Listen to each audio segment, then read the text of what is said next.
Audio Jungle. Audio Jungle. Allahu Akbar, Allahu Akbar.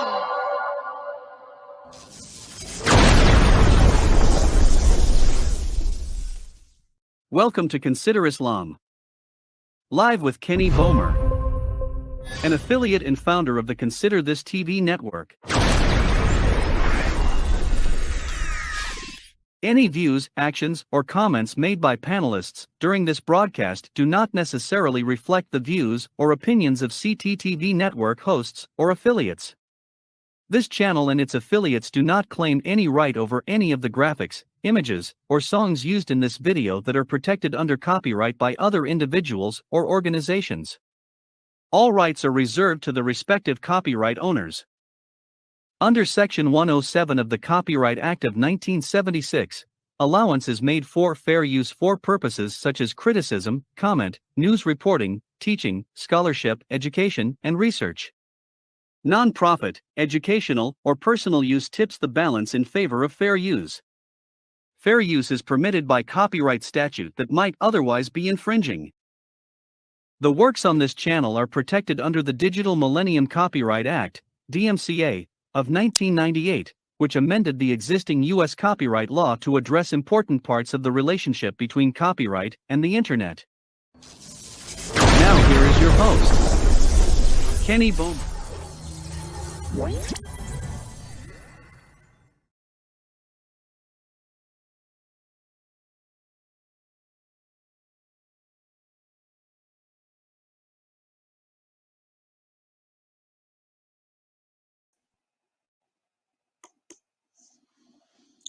Assalamu alaikum, rahmatullahi barakatuh. Peace be upon everyone who's watching. My name is Kenny Bomer. This is Consider Islam Live with yours truly.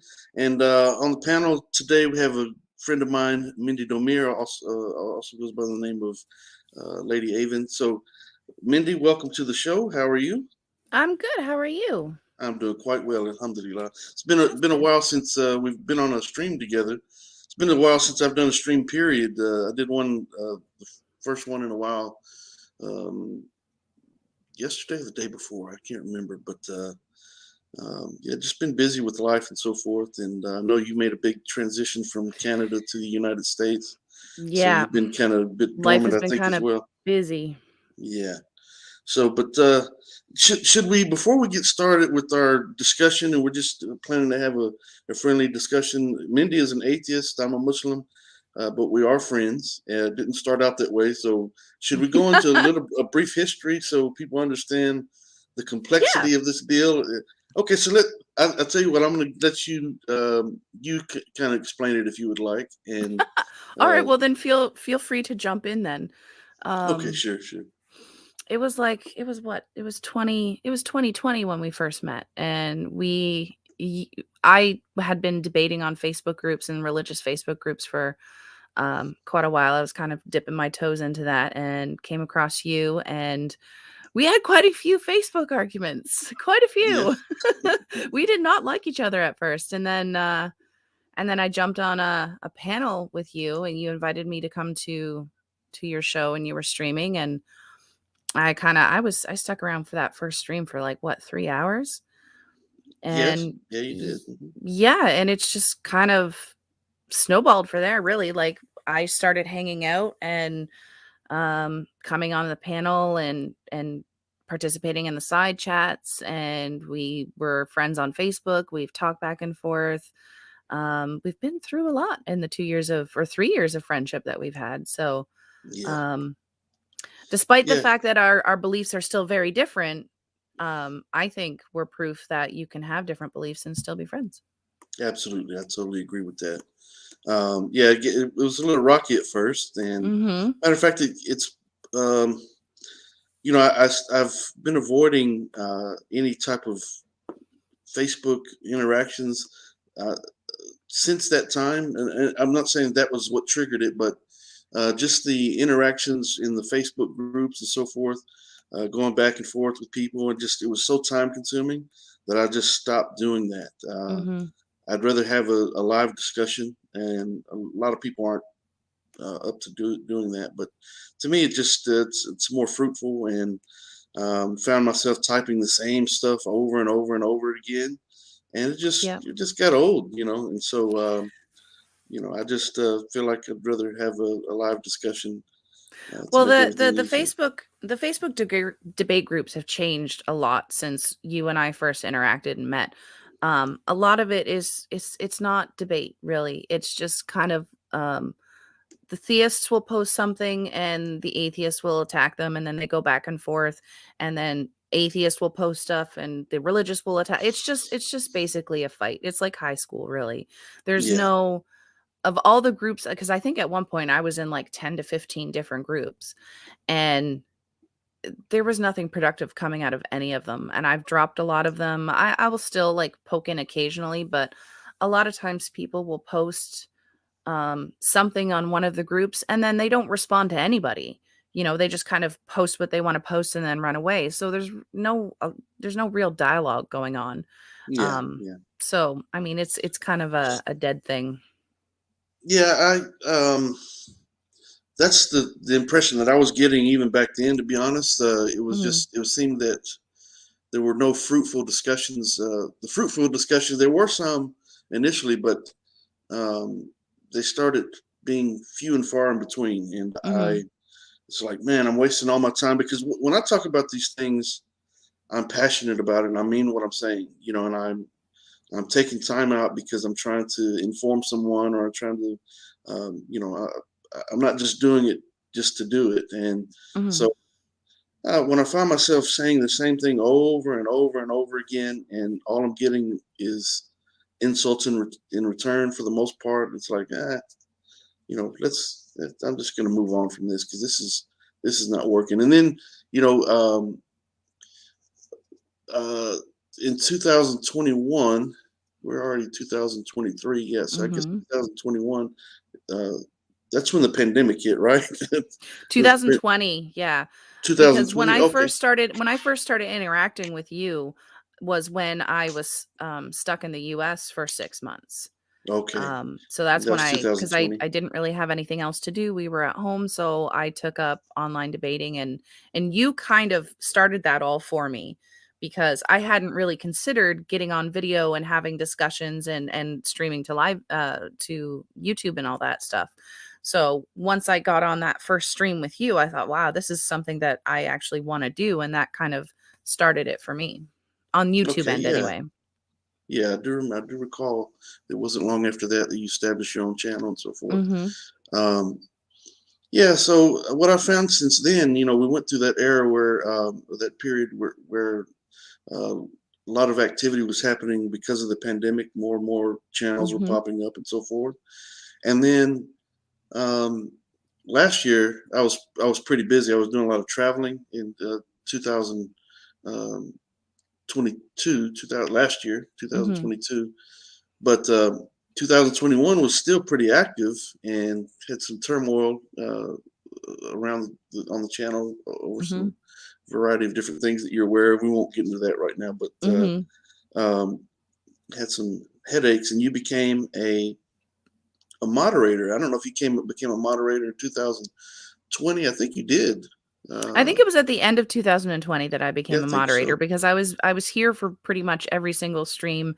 I was doing my best to try and keep the peace in the side chat, Yeah, that kind of thing. So then I kind of got moderator, and because I was participating and because I'm a very reasonable person, so I don't come to talk to religious people to fight with them. I just it's just a topic that I enjoy discussing, and I enjoy learning about it. Doesn't necessarily mean that I'm going to believe, but I it's a discussion I like having. sure, sure. Yeah, you became a moderator because I felt that I seen some things that you were saying in the chat even before you became a moderator, and I thought, well, she's trying to balance the scales out here with people on both sides being rude to one another in the chat, and she's telling them, hey, look, can't we just listen to the what's being discussed and so forth, Mhm. and not do all this nonsense? And I thought, well, that's the type of character you want to be a moderator.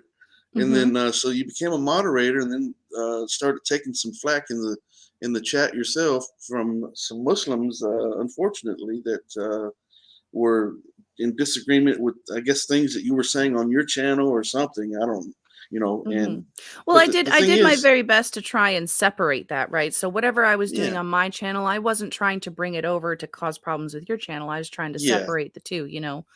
I totally agree. I totally agree. And so it's like, they started bombarding me with uh, emails and messages and so forth, saying, how can I have this atheist woman as a moderator? But I was like, listen, she's being more polite than you are. I mean, you're going and attacking her for something she's doing on a different channel, but I'm concerned with what's going on my channel here.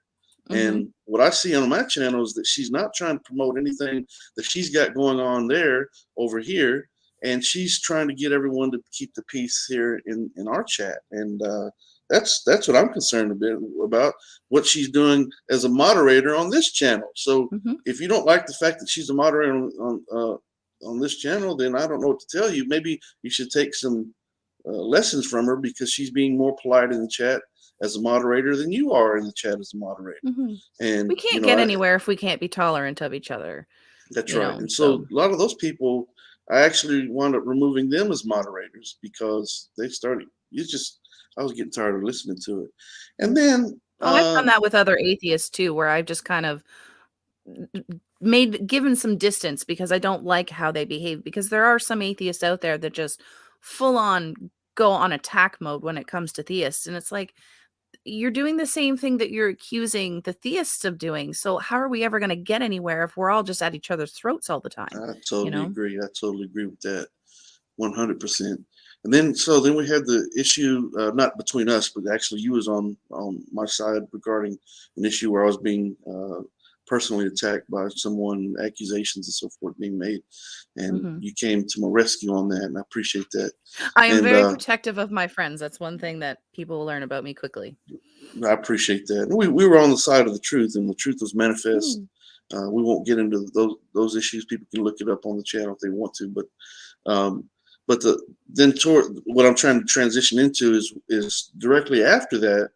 Uh, that's when Clubhouse started jumping off pretty big, and at least as far as my knowledge about Clubhouse was concerned. And what I was trying to do through this channel and through the Consider This TV network and so forth, bringing multiple Dawa channels together, is trying to build up everyone's channels and so forth. But what I was finding is that there were a lot of people spending so much time on Clubhouse that the streams weren't happening. And Mhm. people kept telling me, as a matter of fact, you should come to Clubhouse. And I went to Clubhouse for a few times, and um, the attacks started coming there as well. So it's like, you know what? This is fruitless, because a lot of the people on Clubhouse, by example, are anonymous. You have no clue who these people are. Most of the time, they're using some bogus name. It's not their real name, and you don't know who you're actually talking to or what their motivations are, Mhm. and they're not held accountable because you don't know who is actually saying what on there. You can't put a face to a name, and It's easy to all those troll. things. Yeah, they're just trolling, and they're just being Mhm. rude and so forth. Especially they see my name pop up, and here they come, man. And so it's like, you know what? I've Clubhouse for me didn't last long, because it's just argument after argument after argument, and again, it boils down to accountability. If I come on a live stream, one of the requirements that I had on my channel for a while is that if you want to come to the panel, you can come to the panel all day, but you need to turn your camera on, because we need to know who we're talking to. We had people come on and do all sorts of shenanigans, and so having no uh, video, or not unable to know who we're actually dealing with, allowed them Mhm. the opportunity to just do and say anything without being held accountable. And so Yeah. um, so here we are. And then I was traveling quite a bit last year, and there Yeah, I might be some people remember. out there. Yeah, went to Israel and Washington, and I was just busy, very busy last year, and just simply, I really didn't have time to do streams. I did a few, but just too busy. And so, Yep. but at the same time, because of the turmoil that transpired, and just because of just tired of arguing with people, to be honest. Yeah. Allah says in You the get Quran, burnt out. it gets old, man.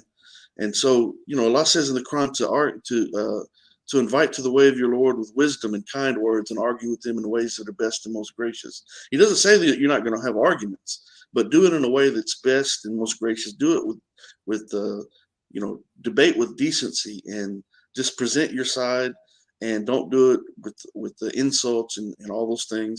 Don't do that, because then you become like the hypocrites who engage in those types of behaviors all the time, and try to pat themselves on the back, claiming that they're something that they're actually not. But nevertheless, I just felt like it was I needed a break anyway. So 2022 was kind of like a breather for me, that I like, just, you know what, And you my did life. in-person debates too that I watched, which was really great. Yeah, I enjoyed those.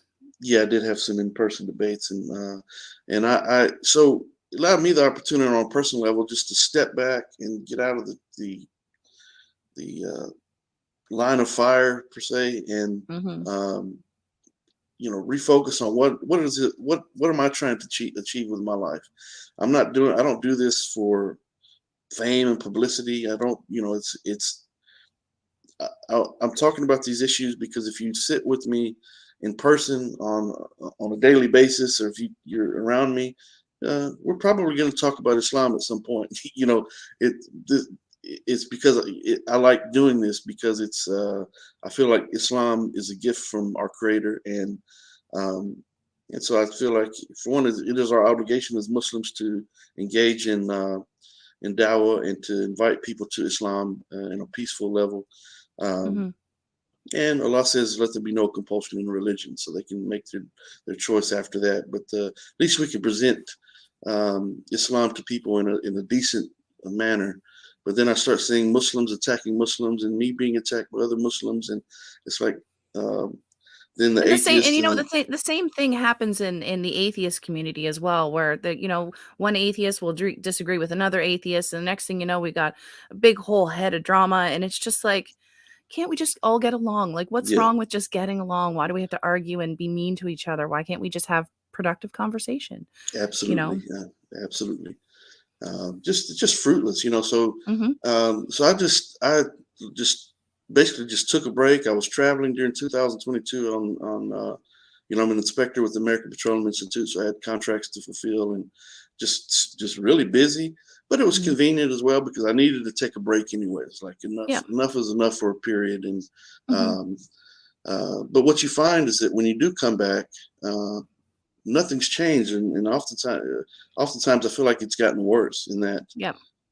you have this person who's of the same faith creating a video attacking that person of the same faith, and vice versa, and you're just going back, and one person trying to make the other person look foolish, and trying to undermine what they're doing in their lives, and that person responds, and it's just like, what's the point?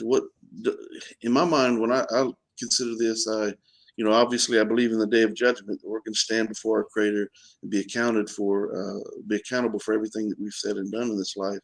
And so I think, man, do these people not ponder and reflect on that? Because I do. I don't want to stand before my Creator and have to answer for backbiting, and answer for just insulting for likes and subscribers and views, and which that's never my intention, ever, ever, ever.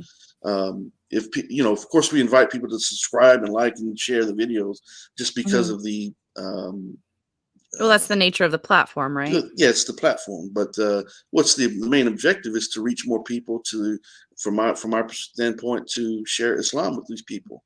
And so the Mhm. bigger the platform, the bigger the audience, obviously, and the bigger the effectiveness, hopefully, and inshallah, that if we're doing a decent job. And but when the criticisms come, and the false accusations come, and the personal attacks, and people start attacking your family, and it just gets it's ridiculous.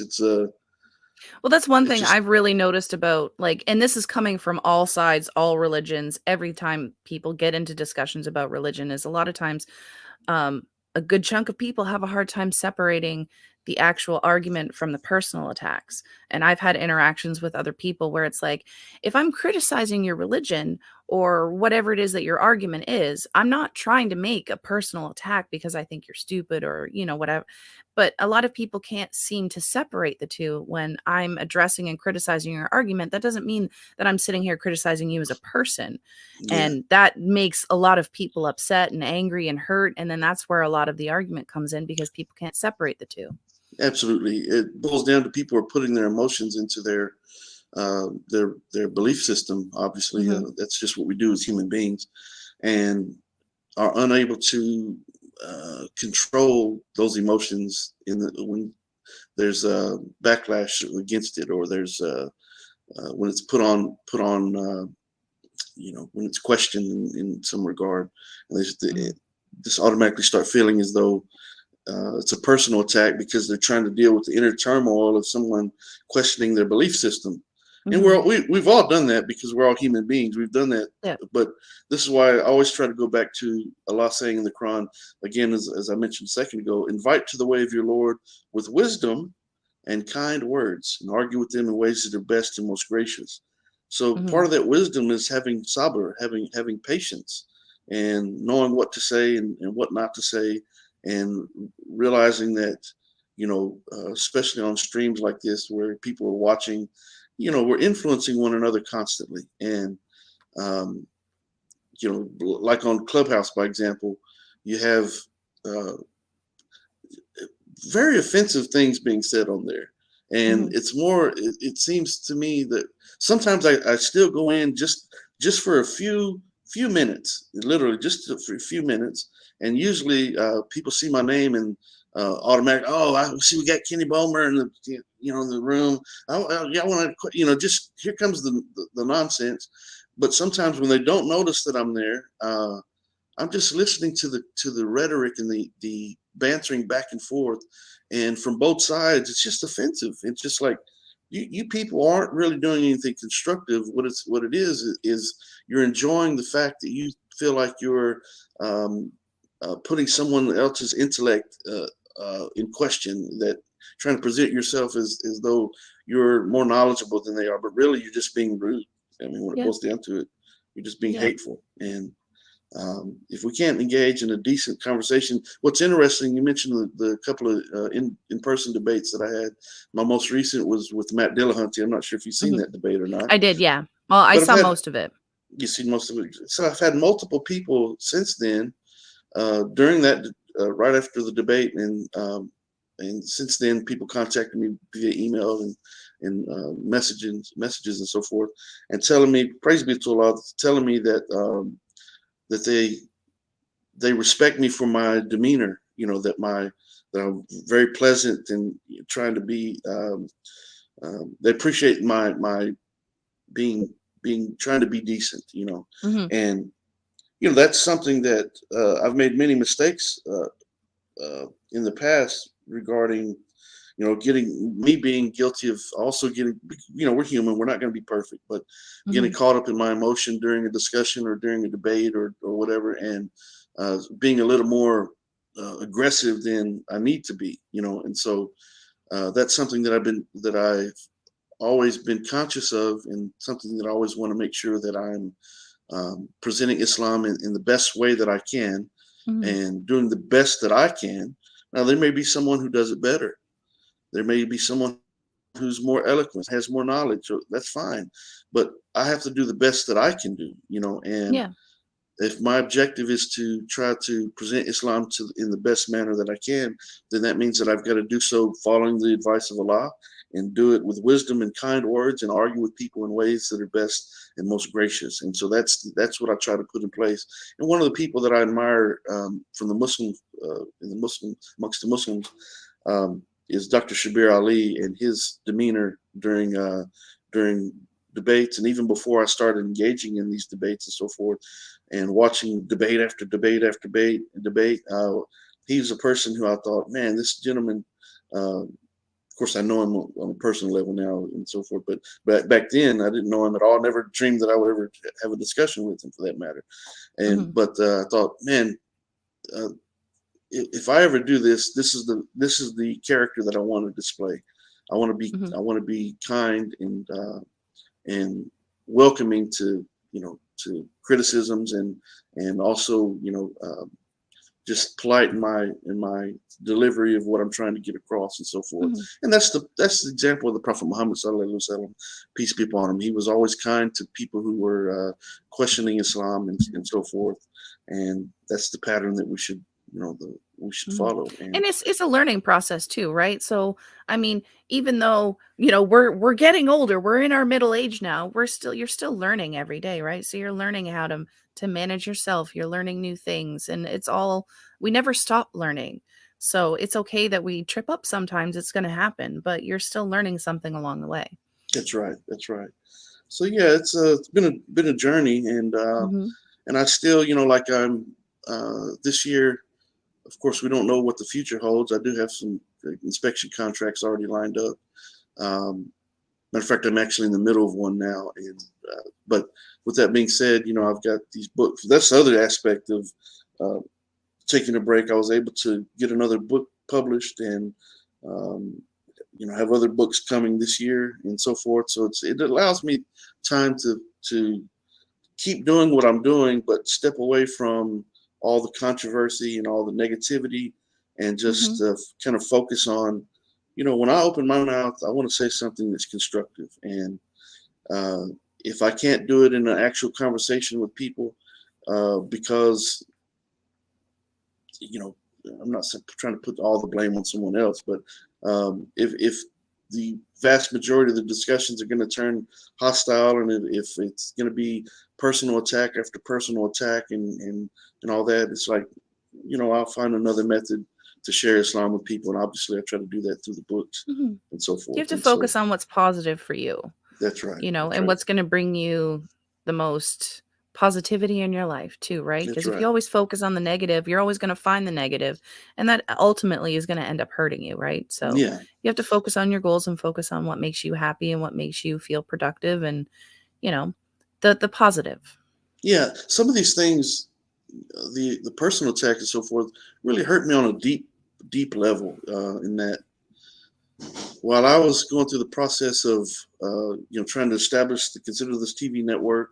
Matter of fact, I want to mention that we're streaming live through Coventry Faith Foundation, also O People of the Book, and we're going live through Dawa TV on Facebook and so forth. So, it's trying to bring these people together and these channels together to benefit all of us, and try to establish a strong Dawa uh, group that we help one another. Um, I started finding that uh, there was so much negativity that just, I don't know, just got distracted. So I'm not sure exactly where I want to go with the channel and so forth. Um, so this is kind of testing the waters for what the future holds, and but I want to have peaceful, meaningful, and fruitful discussions. I don't want to be arguing with people, and you know, Yeah, absolutely. time is valuable, man, and I don't want to waste my time in this life. And the older Uh, you get, the faster it goes. yeah. So, um, someone's telling me that the Yeah, you have chat off on a try to bunch of your change channels, so the live to chat on because Kenny Bomer someone's is not saying working.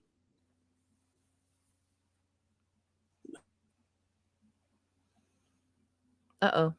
chat off on my channel.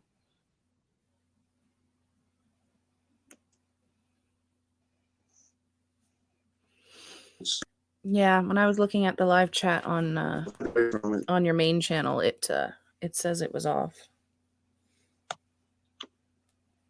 Yeah, I just changed the setting because Let me I check. came across. Can you hear me? I can hear you, yep. Okay. Yeah, I changed the setting just yesterday or late last night because I, I was just looking through everything. It's been a while since I messed with it, and I've seen the tab that says is this content made for children? I thought, well, we're not saying anything that children couldn't watch. And I said that it is made for children, but I guess, but It could be I just don't know. a setting that you clicked I on and changed not it. So realized it. let me try to change it. No, I clicked on it on purpose. I changed it on purpose. But let Okay. me just try to change it real quick so people can. Yeah, content for kids on Yeah, I YouTube changed is it. very strict when it comes to comments now. So they don't allow live chat, they don't allow comments, they don't allow playing over top of other apps. Like Oh, they've really buckled down on what the rules are for kids' videos. okay. Direct my content. Okay, so let me just try to change this real quick. I'm not exactly sure where I was at with it, but Well, my husband just messaged me for on people who are Facebook on and that said that channel. if you want to turn the chat back on, you'll have to restart the stream. Oh, I see. Okay. Okay, so anyone who's watching on my channel, consider Islam Live with Kenny Bomer. You just go to the regular or the main Consider Islam, or excuse me, Consider This TV channel, and you can watch it there, and you can comment in the chat there. I do apologize about that because I changed the. I noticed that a Um, certain someone also already found the channel and, and made a comment. oh, really? Yeah. Mm-hmm. Well, these people, man, they have a lot of growing up to do, and I question Yeah. if they ever question what they're trying to accomplish in life and what their intentions are. Yeah. Um, You got to so wonder where their let's. focus is when it comes to like what is it that you want to make out of your life right now, and what are you intentionally focused on, right? Yeah, And like I said, you go out and you search out the negative, you're going to find the negative, and that negativity is going to end up hurting you in the end, right? So you've got to absolutely. seek out things that make you happy and are positive. Absolutely. My thing is that I don't like to bring yesterday's problems and drama into today. We don't need to do that. Yep. You can leave this. You can leave that stuff behind, and Mm-hmm. you don't have to bring yesterday's turmoil into today. Why would you want to do that? Yeah. What's the objective behind that? Mm-hmm. If the drama you had drama yesterday and it's come and gone, and there's been days in between, then why just suddenly days or weeks or months later do you want to maybe years later do you want to just bring it all up again and try to Yep. cause problems again? And so alhamdulillah, people are going to answer for that on the day of judgment. With that being said, so Mindy, let's get into a bit of a deeper conversation for a bit. And Sure. so tell me, so are you atheist or are you agnostic? That's the thing. And that's something that I've kind of been playing with for the last probably 6 months or so, about labels and how important they are. And I still don't believe in anything supernatural or any gods of any kind, of any religion. I don't know for sure, so I guess that would more make me agnostic than anything. Because I'm totally willing to change my stance on what I believe if I'm presented with evidence that convince me otherwise. But the label of atheist seems to have such a negative connotation with it. And I've seen a lot of negativity, even in my real life and everyday life, about labeling myself an atheist, that I kind of wanted to step away from that. So to be honest, I don't really know what I would label myself as now. Um, I've been exploring a lot of pagan roots and history, more along the lines of like witchcraft and Wiccan and that history, in the sense of, not because I believe that there's other gods out there, or that I believe that there's a god on the moon or the sun or anything like that, but more of using it as for like meditation and personal reflection, and you know, just enhancing me and how getting to know myself better and things like that. And this is the kind of thing that I connect with the best.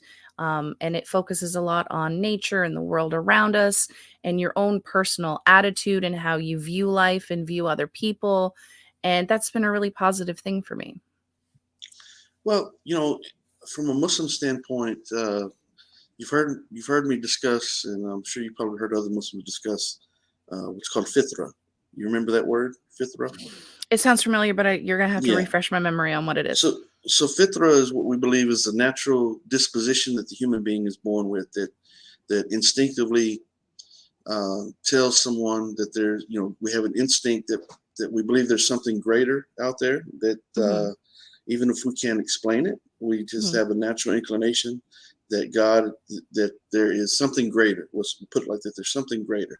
And so when I hear you talk about this, and I've always thought this about you in regards to the fact that you were coming to these streams and you had this natural desire within yourself to engage in these types of discussions for whatever reason,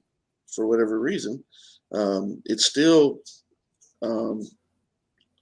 I believe, a part of the natural disposition that you were born with, that's God given. Obviously, we didn't create ourselves. And so from my perspective and from a Muslim perspective, and how we're created, and knowing that God gives us this disposition, that I've always sensed that about you. Now, you may totally reject that idea, but to me, when I hear you say, "I'm not sure," I can't be sure, and you still you have an interest in engaging in these types of discussions. It's still that fitra, that natural disposition that has a natural curiosity about whether or not there's a God or not, and looking at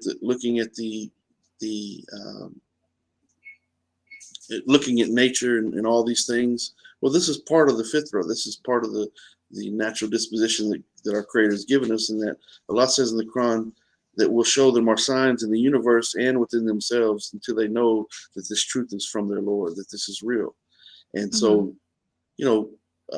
many things of the signs of Allah in the Quran are referring to things in nature and causing us to ponder and reflect on nature. And I'm sure you heard me and Matt Dillahunty, who's a very, very polished debater, to say the least. Yeah, he's very experienced in the debate, whereas I am still absolutely 3 years later, still absolutely terrible at it. Yeah, well, yeah, we're not, and you and I aren't here to debate by no means. We're just talking, but part of my argument within the debate was looking at things within the Quran, signs within the science. The Quran is not a book of science; it's a book of signs. But in those signs are references to things within nature and within the human body and the human disposition. And so those are things that we, because we're human, because we're born with this natural disposition, that we naturally incline to look into regarding a creator. And so I'm not surprised at all that you look at nature and trying to put, basically sounds like trying to put a puzzle together that which we all are trying to do, trying to get all the pieces that we can to make this picture of life come into focus, and trying to figure this thing out. But I look at this as a mercy from our Creator, in that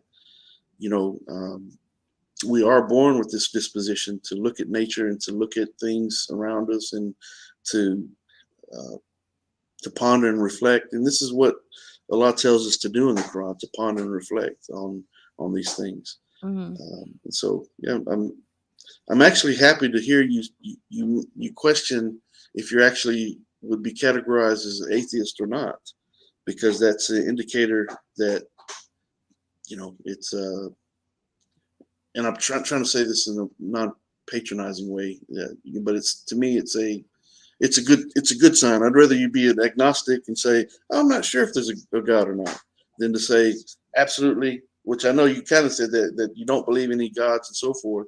But at the same time, I think you are I think it sounds like you might be struggling with that a little bit about trying to. Well, I've noticed that for me personally, that there's two different types of atheists. Is that there's atheists that are absolutely convinced that there is no God and that there's absolutely nothing that would ever convince them that there ever was, and they're just kind of staunch in their belief and that like that's it. There's no God. Everybody else that believes a God is stupid.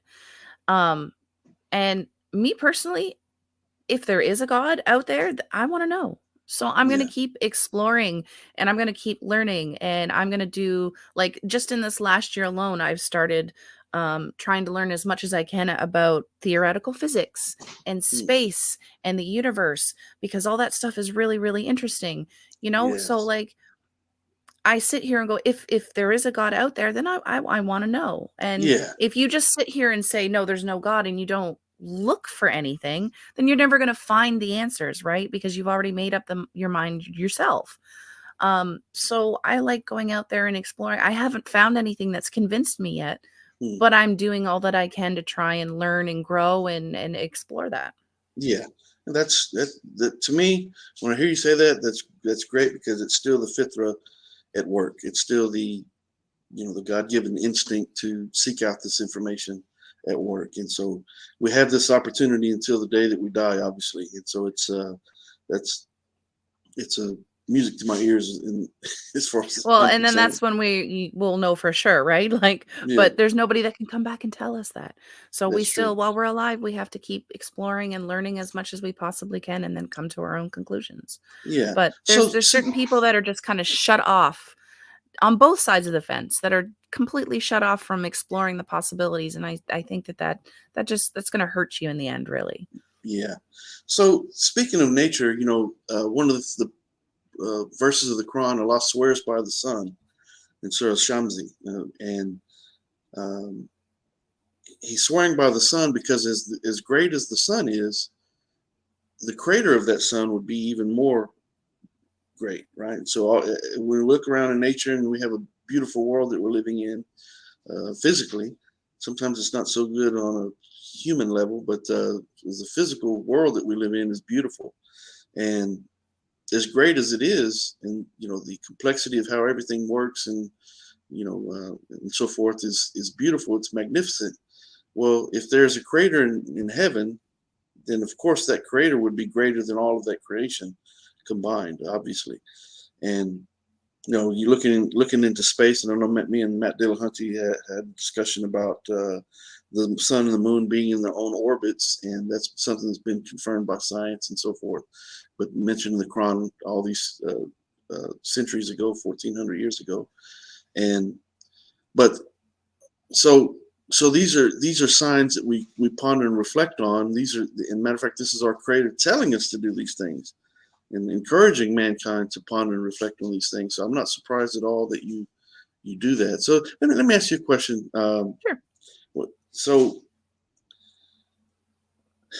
the question itself might sound a little odd at first, but there's let me ask you the comparison. Okay. What do you think is greater, a greater creation? I'm going to try to pick the lowest living thing that I can imagine or think of, rather. And I think the lowest thing I could imagine would be a maggot. Maggots Okay. are pretty nasty, but Hmm. what do you think is a greater creation, a maggot or the space shuttle? Greater creation in what sense? Just in its every bit of its design. The whatever constitutes the creation of a maggot, is that greater than any design that mankind can create? The space shuttle going into space is pretty. It's got to be one of the most That's magnificent feature or creations of It's man. exciting. Yeah. Yeah, I don't think I can really pick out of the two because they're so very different, right? So yeah, like for example, a maggot, somebody's going to look at a maggot and think, "Oh, it's ew, gross, it's disgusting." But when you look at a maggot and its role in the life cycle and, you know, like a maggot can be amazing in the medical field, right? Because back in the day, before they had antibiotics and all that stuff, they could put maggots on a wound and it would eat all of the dead flesh and help keep a person healthy from losing a limb, or um or just look at how it's in just in the animal kingdom, and how they become food for other animals. So it has like a really important role Yeah. in life itself. And then then take a look around and turn around and look at the space shuttle. Like, that is a testament to humans and how far we've come in our logic and reasoning, and our ability to explore the universe around us, and that we have been able to design these things and create these things so we can go out and explore the world, right? So they're I don't see them as on the same plane and being able to say which one is greater or not, because they are both amazing in themselves. Yeah, absolutely. So the reason I asked that is because I don't think it'd be possible, as great as the space shuttle is. I mean, that's a great feat of mankind. And if there's a God and creator in heaven, then he, as the creator of the human being, would have given the human being the capacity and the ability to achieve and to create themselves. Not create themselves on a create another human being, obviously, but to create space shuttle and the things that we're discussing. But a human being would never have the ability to create a maggot. It could never create a maggot. And as you mentioned, the maggot, as low a life form as it is, it plays such a prominent role in the in the ecosystem. world. Yeah, Mhm. it plays a very, very prominent role, and that's what I was trying to think of, the lowest life form that I could imagine. And I guess it would be a maggot. And although I know there's things smaller than a maggot, obviously we break it down to atoms and all those things, but Mhm. on something living, which I guess atoms would be categorized as living as well, in a Mhm. sense. They're living organisms, but as far as Don't mind me for a second. I'm just trying to sure, readjust. I'm sure, I still here understand. though. Okay, but a maggot, a human being, would never be able to create a maggot. And so when you consider that, in my mind, I'm thinking, okay, so if there's a God and creator in heaven, he's created a maggot that plays such a vital role in the ecosystem. And then he's also created the human being, and also given the human being, as mentioned in the Quran, as the greatest of his creation.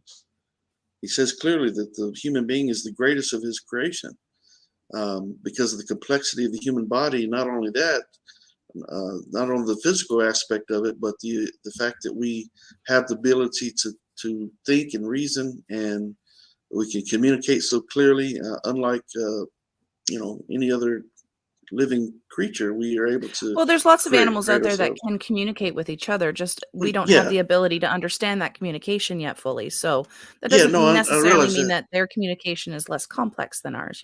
Yeah, no, I'm not saying that, but I'm saying Mhm. that we take that ability to communicate with one another, and then are able to create something like the space shuttle. I mean, that's amazing. That's an amazing Mhm. feat. That we obviously, if we can't create a maggot, we can't create ourselves. As a matter of fact, this is one of the questions that Allah mentions in the Quran regarding people who question His existence, and asking them, "Did you create yourselves? Could you create yourself?" Obviously, we can't create ourselves, um, and we can't create a maggot, the lowest life form, living life form that I can think of. Um, we can't do that, but we have the ability to communicate with one another to the degree that we can create a space shuttle and all the wonderful things that mankind has been able to achieve, the internet and all these things. It's Mhm. amazing. So I just, I ask these questions just to present different perspectives and try to encourage thought, obviously, and to ponder and reflect on the fact that, um, a maggot, if a human being could create a maggot, that would be pretty amazing. And I don't know what all the internal workings of a maggot is, and the fact that we're talking about maggot is a little bit funny, but but it's really it's a complex creature within itself. Mhm. It plays a role in it. How I'm sure there's some scientists who have done some studies on what they do, but how they do it, I'm not sure to what extent they've been able to examine the internal workings of a maggot. But Mhm. surely the maggot didn't create itself. Um, where did it come from? The cells that make up the maggot and everything in existence, they didn't create themselves. So where did they come from? To me, it points to a designer. It points to a creator. Um, and so I just that's one of the questions that I wanted to present. Mhm. Another thing, go ahead. Go ahead. No, go ahead. I Okay, was just going to another address thing. a comment that was in the side chat about Okay, EA sure, go ahead. Justin from EA Dawa, and I don't interact with Justin anymore. From EA Dawa. Trying to Mhm. think, do I know who that brother Um, is? I can't remember the Islamic name that he chose for himself off the top of my head, but it's EA Dawa. Yeah. He used to be the empathetic atheist. He was an atheist, Oh, um, and then he became a Muslim. did you know him when he was an atheist? Yeah. Yeah. Really? He was one of the first atheists that I really interacted with on YouTube. He was one of the first handful of ones that actually brought me to YouTube, and encouraged me to start up my own channel when I was interested. Because when I first started posting on my YouTube channel, I had just posted the discussions that I'd had with you. And then I started kind of reaching out to other atheists. Neil, the 604 atheist, who's a Canadian, is another one that I reached out with. And Justin was one of the first few that I interacted with. Khalil, that's what Hmm. his name is. Khalil Allah. Khalil. Or, Oh, yeah, I know who the brother yeah. is. Yeah. Yeah, Hmm. I've been on the channel. I've only been on there a couple of times. But so let me ask you, how did you, when you first discovered, did he give any inclination that he was considering Islam? No, I didn't. While you, I didn't really get to know him all that well. I did watch a lot of his shows and things like that, so I don't really know him like that personally. It's just we never really hit it off. We never really became close. And when mm, he became a Muslim, there was some things that I was a little iffy about the way he was acting with other people, and I just kind of decided that he wasn't having the type of interactions that were really comfortable for me. So I just kind of cut off contact because we were friends on Facebook and stuff like that, and we chatted every once in a while. But um, yeah, when he became a Muslim and I saw how he was behaving with some other atheists, I didn't really like it, and it wasn't really my place to step in and tell him how to behave. So I just kind of backed off, and we haven't sure. talked since. Okay. So how did you? What did you think? How did you take it when you first heard? Matter of fact, if you don't mind me asking, how did you find out that he accepted Islam?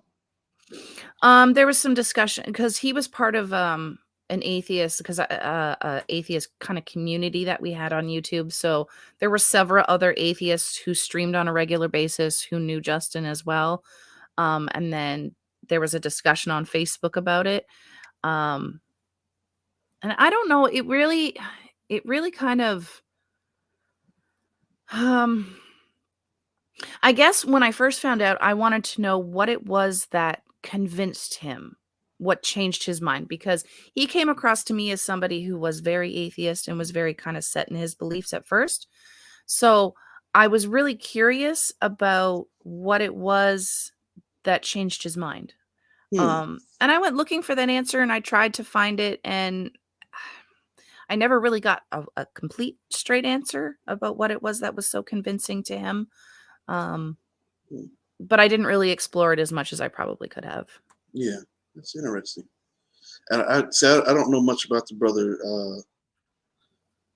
so I had no clue that he was an atheist before. I don't think. Mhm. Yeah, he used to be Uh, the empathetic atheist. so did he have a channel then? Yeah, he actually changed his Oh, EA Dawa channel used to be the empathetic atheist.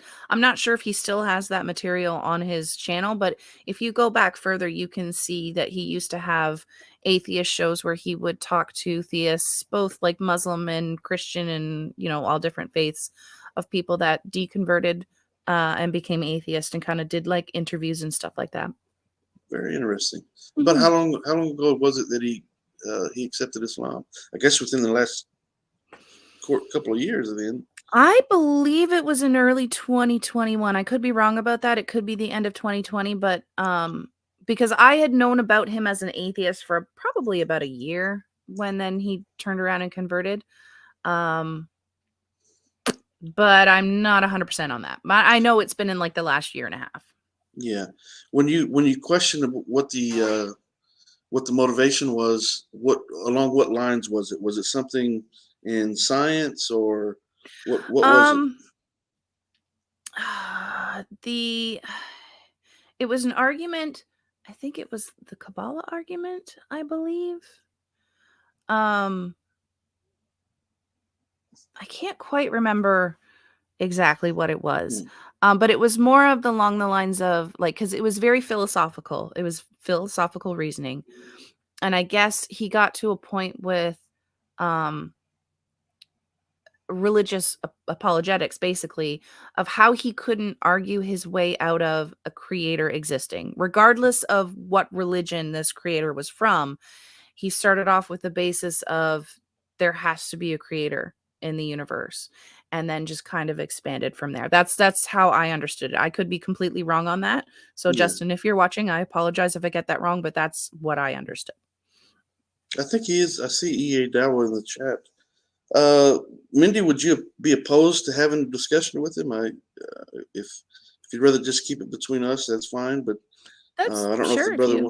that's totally up to you. I've only got about another 45 minutes or so that I can hang around. So Okay. I Well, I have just got find this interesting. 'Cause I children had no to clue that feed. I had no clue that he was atheist before. I don't know much Yeah. about the brother, but Brother Khalil, if you're watching, obviously I think you are watching. You said E.A. Dower, right? E.A. Yeah. Dower. Oh, yeah. Oh, he's there. He is there in the side chat. I Yeah, I didn't seen realize. that. I didn't know that either.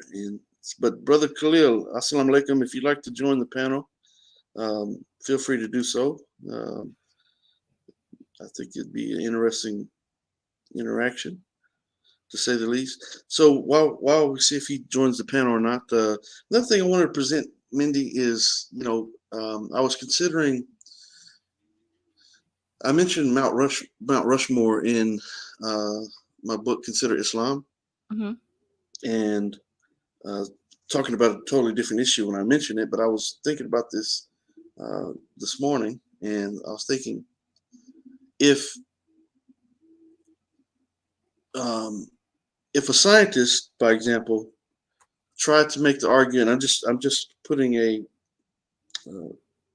what's the word, theoretical argument together here. But if, let's say, there was a scientist of some kind who made the claim that the four faces that we see on Mount Rushmore happened after billions of years,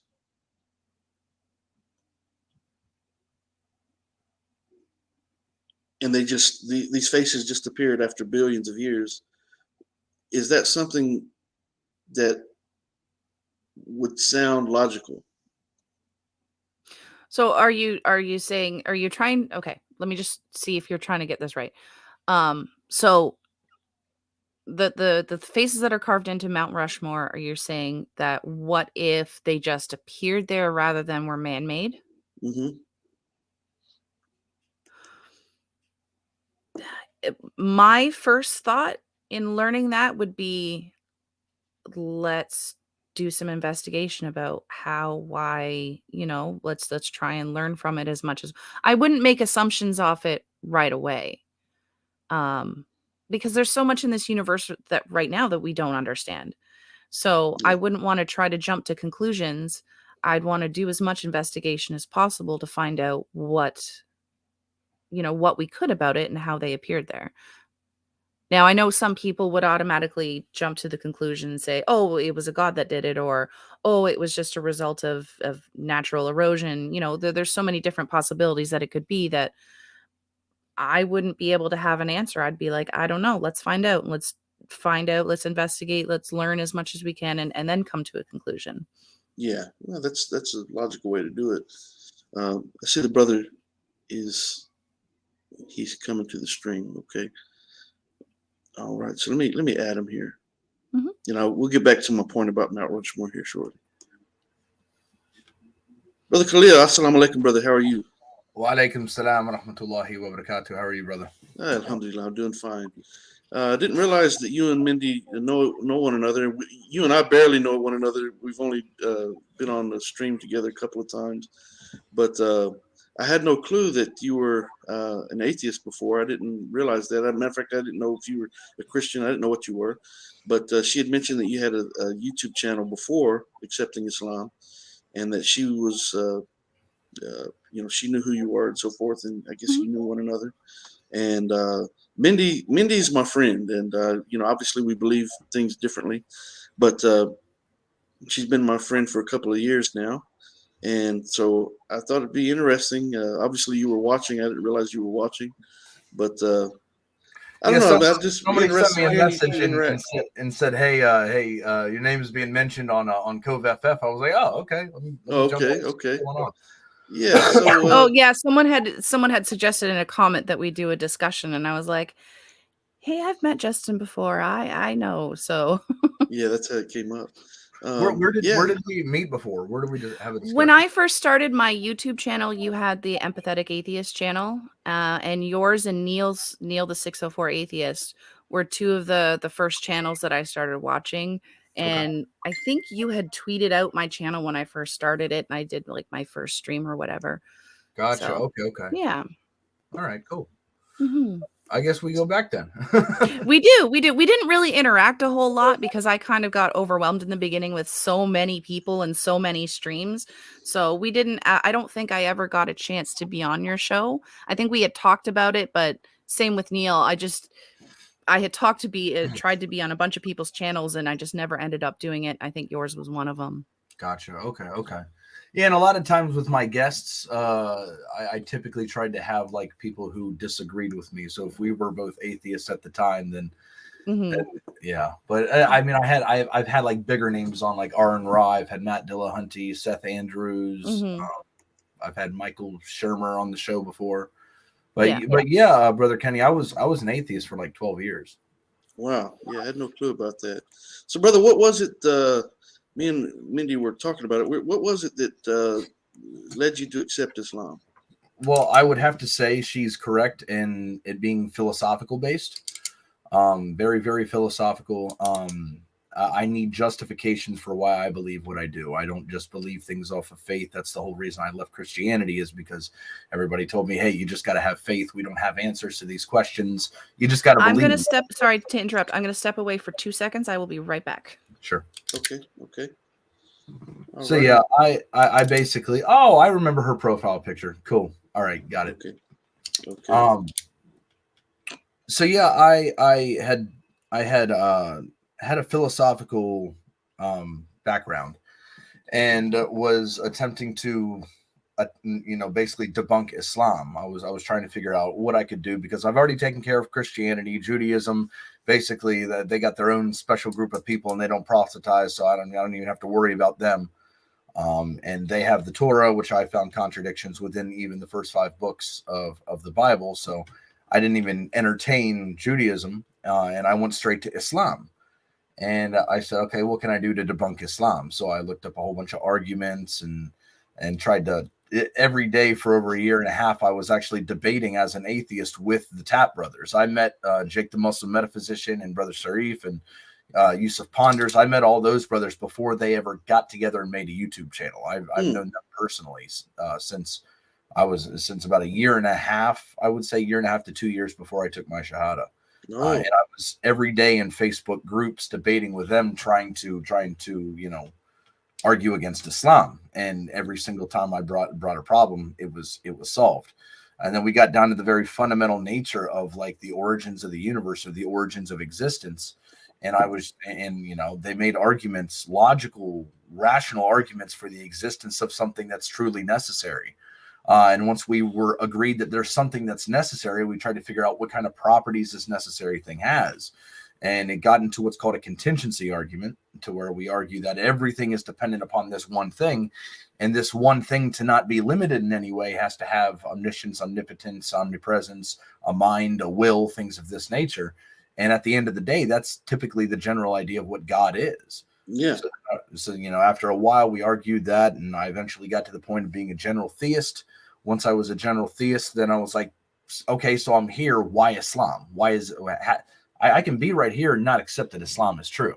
True. And that's where we got into the miracles. That's where we got into the claims that are made in the Quran, things of that nature. I actually had, just for fun, memorized and was able to recite with really crappy tajweed, but I was able to recite like 3 different short surahs of the Quran, even when I was an atheist. So that's in short basically how I came to Islam. Alhamdulillah. Brother, what made you that's interesting. What made you as an atheist memorize those 3 surahs?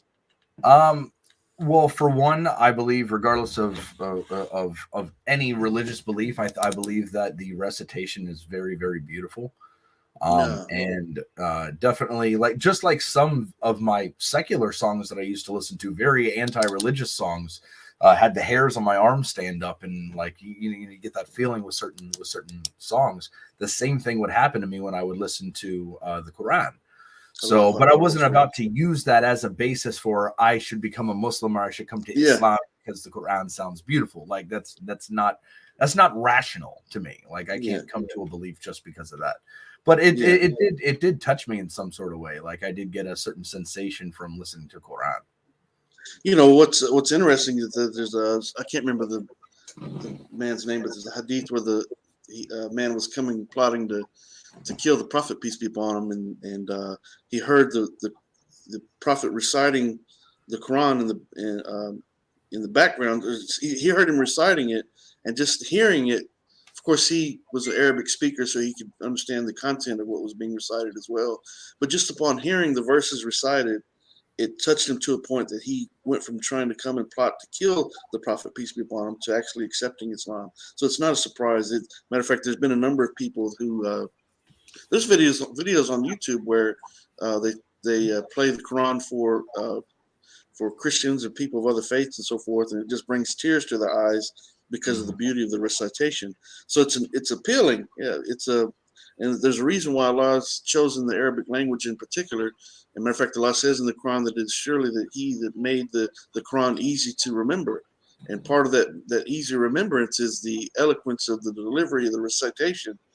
And the rhythmic pattern behind it, and it's like a song. It's music to the ears. It's beautiful. It's beautiful. Yeah. And no instruments needed, but just the human voice, the creation of Allah. The human voice is able to recite the words of our Creator in a manner in which it draws people's attention to it, and it's just beautiful, truly beautiful. So listen, I'm pleased to know that there was some type of matter of fact, Mindy, I'm not sure if when you went off the stepped away for a bit, that when he seen your photo that he recognized your photo. I heard that just before I ran away. Yeah. Yeah. So I'm so happy and pleased to know that the two of you have had some sort of interactions in the past, and the fact that the brother was an atheist and is now a Muslim. Praise be to Allah for that. Because, brother, what Mindy may not realize it, but I've been talking to her about the fitra. She didn't remember initially when I brought it up today. But that natural disposition that we have. Do you, when you ponder and reflect on your eventual acceptance of Islam, do you ponder and reflect on the fact that the fitra was at work within your life, and that even though you didn't know what that was, but do you see it now? We can't hear you for some reason. Oh, you're muted. I'm sorry. It's okay. Yeah, I can make a connection to it, because the fitra is what I consider like an internal compass that points towards the truth. Some call it some type of intuition. Some people, just call it our natural instinctual rationale. This disposition that points us towards the truth. And I believe my fitra was at work when I said, this whole Trinity thing, this doesn't make any sense. This isn't reasonable. Absolutely. This doesn't match with my natural, my natural disposition. And there are certain things that seem to tug against that natural disposition. But when I looked at Islam and I dove into the oneness of Allah, right? And really dove into Tawheed, everything matched up with my logical reasoning. Like, if there truly is this necessary thing, I have arguments to substantiate why something is necessary. This whole infinite regression possibility doesn't match up with my fitra. Like, there is this necessary thing, and then we can just move forward with rational arguments. And these rational arguments don't necessarily prove something or demonstrate it empirically to be true. But if we are to accept certain definitions, it would be the most rational, reasonable thing to believe in. And even as an atheist, that's what I was always inclined to asking, not how people could demonstrate their God to me, but why is it rational or reasonable to hold the belief that you do? Because I believe we're all human beings. I think we could all be wrong about something that we think we know. I mean, I could be wrong about anything that I believe. Yeah. I believe with psychological certainty that Islam is the truth, but me as a fallible human being, I can't claim philosophical certainty in something unless I'm omniscient. Unless I have all the knowledge, I can't claim that I'm absolutely right. So that's kind of where I stick, is what I think is most rational and reasonable to believe, based off of argumentation, based off of what I would consider it matches with my fitra. Yeah. So, Mindy, I know your time is limited. Do you have any questions that you might want to present to Khalil while he's here? And anything that you might want to have asked him in the past that you were not able to do so? No, because I think he kind of answered the main question that I have, is like, what flipped that switch from atheist to believer. Basically, that's because that's something that I have always from the start always struggled with, and why I have never been a believer in my entire life is because there's never been that one thing that has actually convinced me that any God is real. And it's not for lack of trying, right? Because I went to church, I've studied what I can, I've asked the questions, and there's just been nothing that's ever kind of clicked for me saying, yeah, this is real. That's, and ultimately there's other people out there that, oh, well, this is what convinced me. This is what convinced me. And I'm like, that's great. But unless I can find something that convinces me, I can't say that I believe in a God, because then I'm just pretending, right? And I went to a Christian church for, 4 years total, but it was 2-year intervals, because I tried it twice. And ultimately I stopped going because I felt like I was defrauding the people that was there, because I was like, I have taken all the steps that I can to try and find this belief in myself, and I can't find it, and when I'm standing in a church there and all these people actually believe, and I just felt like a big fat fraud pretending to believe in a God that I didn't actually believe in. And I still, I have no idea what's going to convince me, but nothing has so far. And it's not because I'm not looking, but I just haven't reached that point yet. Have you heard me in conversation and argumentation with people on some of the a bit? Yes. Okay.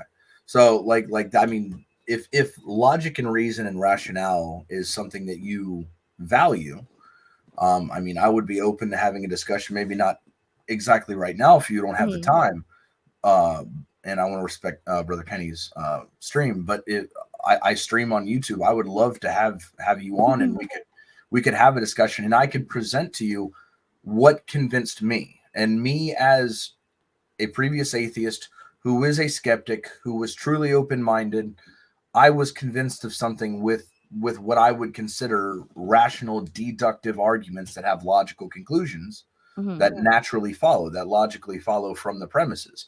And if I could provide that argument, I may be able to give something that is palatable to you as an atheist, that may turn some gears, may have you ponder about something that you hadn't really thought about before.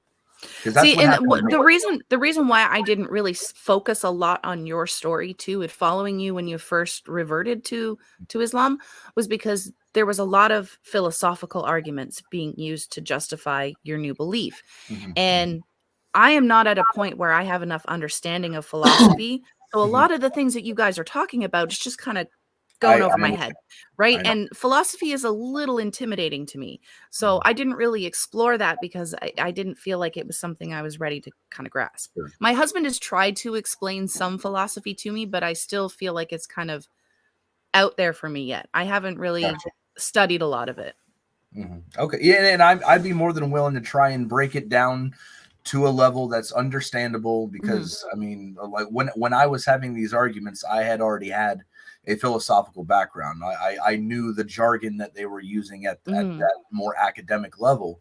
And I understand today I even have a weakness of me speaking to people. I tend to start using some of that jargon when I'm speaking to people, and I realize that some people think I'm speaking Chinese. Yeah, like So I just learned, like I've only known about logical fallacies for like the last year and a half, right? So Okay. I'm really, really new to philosophy in general. Sure. So that's sometimes can be very intimidating. Yeah.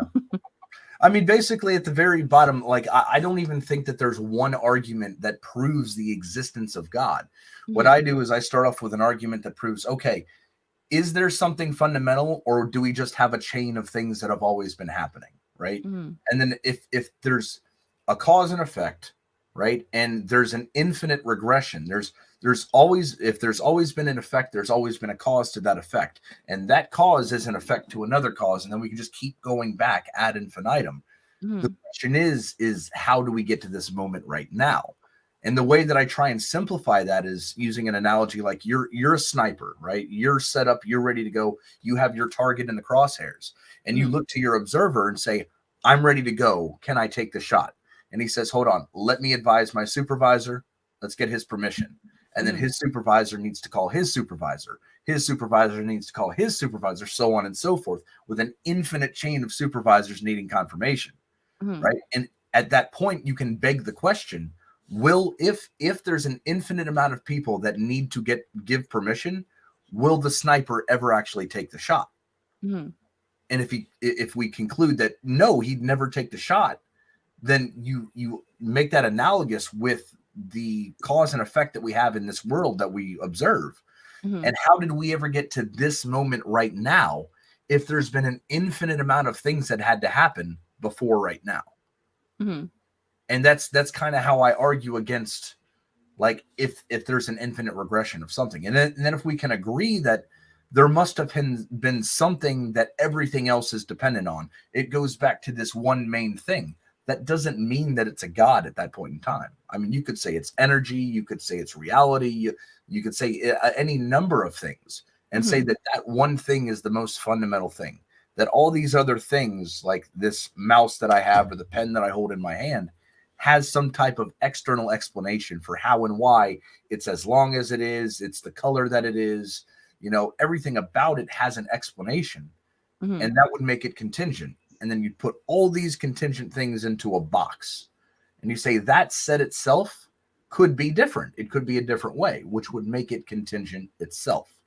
So then what would logically follow from that is that set of all contingent things needs an explanation external from itself, which couldn't be another contingent thing because everything that's contingent is already in the box. So that thing that's outside, that's the explanation for the box of contingent things, has to be something that's not contingent, i.e. necessary. Still doesn't get you to God, but it can bring you to a fundamental one thing that everything else is dependent on. And then we move on from there and start talking about the properties of this thing. And I mean, it like I said, it took me 1.5 years to 2 years to get through all this and to really understand it and accept it, because I kept bringing counter arguments. I would look up a Graham Oppy, one of the leading atheist philosophers, but he actually accepts the contingency argument. He believes that the necessary being or the necessary existence is the initial state of the universe. So there was the universe, or the cosmos was in this one state at the very beginning. And for time to exist, you need at least 2 states of affairs. If nothing's changing, there's not multiple states of affairs. So that the universe existed in this one state unchangedly in all of eternity past. And then the minute that it had that first change, that's when time started. That's T1. And he argues, right, which essentially, if I'm just getting this correctly, that would be theoretically the Big Bang, when the universe started expanding. Yeah, correct. I mean, unless you could use the same argument and run it with like a multiverse theory of some sort to state that there was there's this chain of multiverses that cause the next universe, right? This next universe causes the next universe, but it always goes back to this one initial state that caused the first universe. Right. Okay. So that's essentially the first argument that I use, and that's that argument summed up in a little package. Mhm. We could dive into that. We could have discussions about that. But if we agree upon that, then I move on to arbitrary limitations. And if this thing is truly necessary, that means by definition, how in the philosophical circles we agree upon what it means to be necessary. It means that it couldn't be different and it doesn't have an external explanation. Those are the two factors that make something necessary. Mhm. And if, for example, we have energy and I say, is it possible for something to have knowledge? And then we conclude that energy itself doesn't have knowledge. That means that it's something that it could have, but it doesn't, which means it could be otherwise. And now energy is a contingent thing. We put it in that box of contingent things and we go out and look for the necessary existence. And we keep doing this. And from my reasoning, the only way that you can get out of this issue and find the true necessary existence is if it has knowledge and its knowledge is unlimited. Because if it's limited, that means it could have more or less, which means it could be different, which means it's contingent. So we need to get rid of that. If this thing is truly necessary, its knowledge has to be unlimited, its power has to be unlimited, its presence has to be unlimited. It has to have some type of mind to be able to do work, to use its knowledge, to make choices and use its power to produce tasks. And it also has to have a will to be able to make those choices. And all of these things are metaphysically possible for something to have. So the necessary thing must have these things because they don't contradict the very nature of what a necessary being is. Mm-hmm. And then at the end of the day, that means that this necessary thing, to be truly necessary, is omniscient, omnipotent, omnipresent, has a mind, has a will. And that's how I define God. And that's how I got to general theism. Okay. That's interesting. Definitely something that I want to explore. Absolutely. But yeah, it wasn't like somebody handed me a Quran and said, this is the word of God, believe in it. Like, Yeah. I've had Christians do that so many times that I'm like, this isn't going to work with me, right? Yeah. Or No, and that's happened to me too. I've had a lot of people hand me a Bible and say, here, this is why you should just believe it because I said so. And it's Why like, should I that take that doesn't seriously? work for me. Yeah. Why should I take that seriously? You're just handing me a book. I'm an atheist. Like, I don't believe in God. So why are you handing me what supposedly God said when I don't even believe in God yet? Yeah. And that's why when I speak with atheists, I typically only want to go down this fundamental route, because if we're to talk about the morality of the Abrahamic God, or we're to talk about what it says in the Quran, the atheist must presuppose or grant that God exists to be able to talk about his holy book. If you don't believe God exists, why are we even having the discussion? Yeah, because it's irrelevant. And I've used that in arguments before too, because a lot of people are like, well, it says so in the Quran or it says so in the Bible. And I'm like, you haven't established that a God is real yet. And his books, or what you claim are holy books, have no relevance until you've actually proven or provided proof that your God exists, because otherwise the books are meaningless. Absolutely. And that's a lot of my struggle, is like, there's a lot of people out there, well, this should convince you and this should convince you. And it's like, no, I haven't come across anything that's convinced me yet. And I'm not going to sit here and pretend to believe in your God because it makes you happy when I know that I'm not convinced it's real. Correct. And you can't choose what you're convinced of either. No. I don't have a choice in that matter. And like, if I come across it, that's great. I'll be convinced, but I haven't found it yet. Yeah. It's like me asking Brother Kenny right now, convince yourself that you're not wearing a kufi. Can you do that? Like, no, you can't.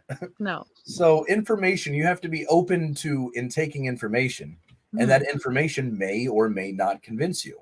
In my case, through the year and a half that I spoke with these Muslim philosophers, I ended up being convinced by these arguments, and I'm more than happy to change my position if someone shows me that my reasoning is flawed in some way, shape, or form. Yeah, and I use that as well too. Like, I am totally open to changing my mind about whether or not a God is real. But you've got to convince me first. You've got to show me. And like, even if people aren't showing me, I'm out there learning and, trying to learn as much as I can, reading books that I can, talking to people, trying to look for that. So I'm always trying to learn and open myself up to that. Just haven't come across it yet. Great. So, Brother Khalil, so your acceptance of Islam there was nothing emotional to it. It was all based on logic and reason and philosophy, and that's the approach. Well, that's the beauty of it. In that, as you two are talking about this, in my mind, I'm thinking, well, Allah in the Quran it mentions things on a philosophical level for people who think in that regard, and mentions nature, and mentions things within the human disposition and the human body and all these things for people who are prone for that type of thinking, and also mentions things on an emotional level. So it covers the wide range of human experience, and that's one of the beauties of Islam. No, I will say that eventually, once I did dive into the Quran and started reading it, that emotional verification was confirmed. But Yes. I didn't want to let the emotions drive me towards the existence of a God, right? Because I don't think that emotions, and this is just my personal opinion, I don't think that emotions should be present when logically trying to conclude a claim is true. I totally I agree. agree. That claim is true. You can dive into it and you can say, okay, now this really jives with me. Now I have this emotional attachment. Now this is emotionally confirming what I've already logically concluded. That's fine. But you also have to realize that sometimes if you are to be shown that your logic is flawed, that those emotions are going to still try and tie you down to that position, even though you're logically shown to be incorrect. And that's why Allah mentions in the Quran, it causes the human being to ponder, think, and reflect, and not just appeal to a blind faith, a blind belief. As we do see in Christianity, by example, we walk by faith, not by sight. Well, wait a minute, that doesn't work out for most people. Most people need to see where they're going, and logic dictates that the human being needs to understand what it is they're believing for them to fully believe what they're believing. And so logic and reason has to come first in the situation. Especially, yeah, absolutely. I even make the argument that logic must apply to God also, because if you think about this, you have the three classical laws of logic: identity, non-contradiction, and excluded middle. A equals A, that's identity. So you could say, for all of eternity, has God always been God? The theist would say yes, God has always been God. Okay, has God been God and also not God simultaneously? The answer is no. He is what he is. God is God. Sorry, my ad had So has God been God and also not God simultaneously? No. Okay. And is it true that God is God? Yes. All right. Well, then God specifically falls in line with the three classical laws of logic. So when the Christian says, you disagree with the Trinitarian view because it's illogical, well, God's above logic. We'll just ask him those three questions. And if he agrees that God is God, that he's not God and not God at the same time, that he's not God and not at the same time, and that it's true that God is God, then he's just admitted that God is logical. Yeah. Now, I do believe that for most people, obviously, logic and reason has to come first. But I do believe that as a mercy from Allah, that some people will be affected on an emotional level for them to be able to accept the existence of a creator, and that sometimes the human being needs to be broken in spirit. And I know that sounds harsh, but needs to be broken in order for them to have that appeal to something greater. So the human being has to go through some type of, for some people, not all people, but for some people, it's to the point that they have to be broken in spirit, inevitably, in order to accept the idea of crying out to something or someone saying, "Help me." There are people who are on that level, but for most people, the logic and reason comes first. But as a mercy from Allah, again, the appeal to emotion for some people is necessary, especially for someone who may, in regards to someone who already has a God conscience, or even someone who doesn't. Some people just naturally do appeal to emotion. I myself do the contrary. I have to look at things from a logical perspective, and does this make sense? Can- And even to this very day, whenever we're talking about anything within Islam that someone presents a question that maybe I haven't thought about before, or whatever, I still challenge the truth of Islam. And that's a good thing. We should keep challenging it, because Correct. as I keep challenging it, I keep realizing that it's more and more the truth, which makes my emotional attachment to it even stronger. So I Correct. put the logic and the reason first and say, okay, well, let me ponder and reflect on the question that you presented, and let me see if I can find the answer to it, or if what you're saying, the perspective that you're coming from, is if that's dominant over the answer to the question that you're presenting, or whatever. So I still, even in the debate with Matt Dillahunty, people ask me, something along the lines of this very question. If I found something within Islam that was contrary to truth, would I still appeal to Islam? I told them, no, I wouldn't, because it would blow my battleship out of the water if I found something that was just verifiably false about Islam. But as I keep challenging it, which is what a lot causes mankind to do, encourages mankind to do, I simply can't find anything that would dissolve that truth on any level. And so my emotional attachment to it is based on that.